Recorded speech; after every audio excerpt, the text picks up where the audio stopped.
So holding space, I think people overcomplicate it. You can hold space well, so then you can describe holding space well.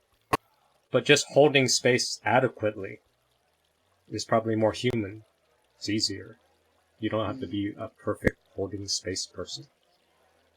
And what's holding space? Holding space is just giving other people a little more space. That's all. Baby step, a lot, whatever, perfect. So if there's more space to feel and reflect and for people to discover themselves, then that's space. That's holding space. Yeah. Right. And I totally agree with that. And that's why I said on my part, what I had to work on personally was listen to people instead of waiting to talk. Like listen to them. The challenge with codependence is that when space is held in a way that counters their fawn self or their superego or their main organizing public self system, then they see that as a threat. So then when space is being held, that's a threat because the fawn self, the fantasy, is under threat.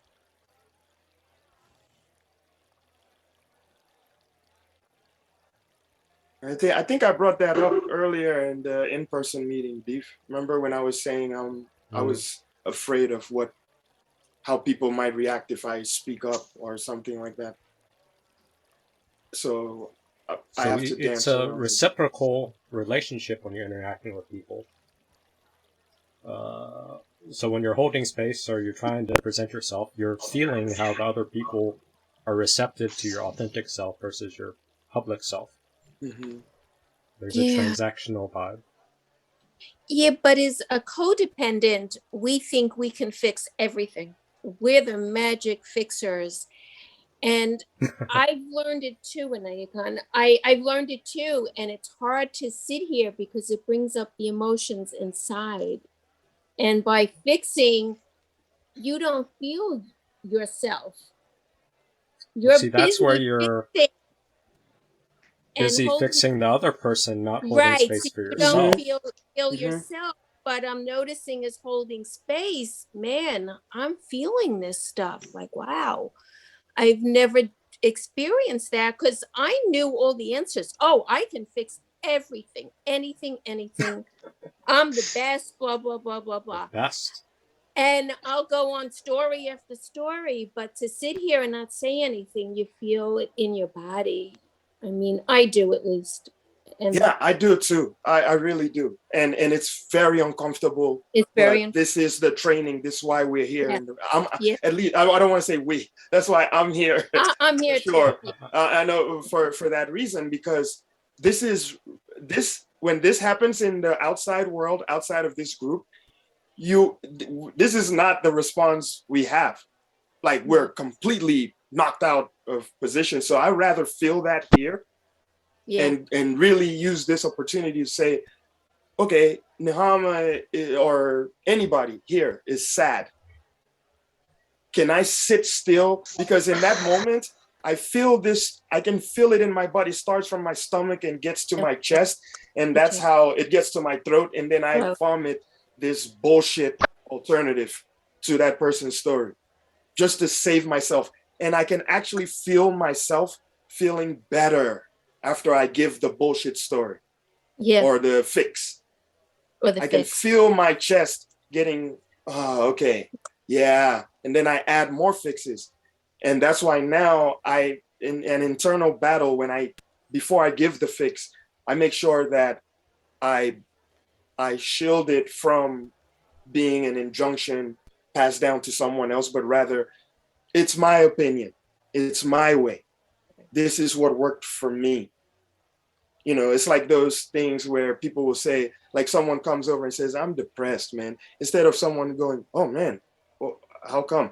They go, hey, you're depressed. Read this book, watch this video, blah, blah, blah. And you know, and because that's their way of saying, oh shit, get this shit. What the fuck am I feeling? Get this shit out of my face. Because the challenge of working with inner child stuff is a lot of these injunctions we get pre-verbal. we get before our brains are fully functioned. So it's hard to get to core values like before age 7, before age 5, because they weren't,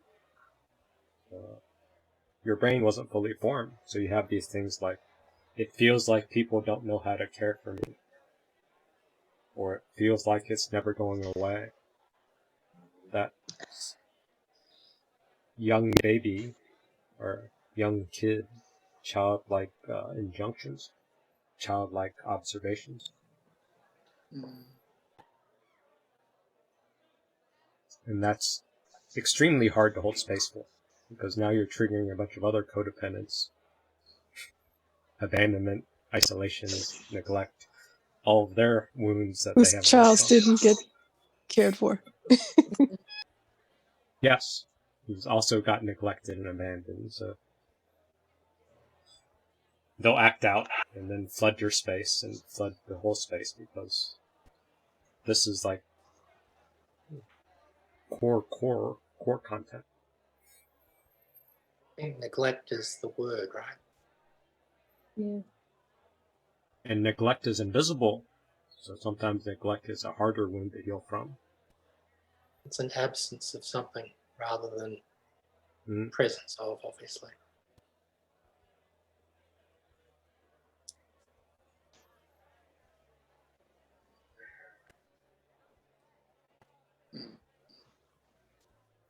So if you were like a 4-year-old and you came up with the conclusion, it feels like people don't know how to take care of me. And then you took on the role of parentification. You started a fantasy bond because you looked at the reality and said, oh, fuck, caregivers are unstable, or someone's got to tote the load. If I do more, then it makes my world safe. And then the birth of the codependent fawn stuff comes up. Let me take care of everyone's needs.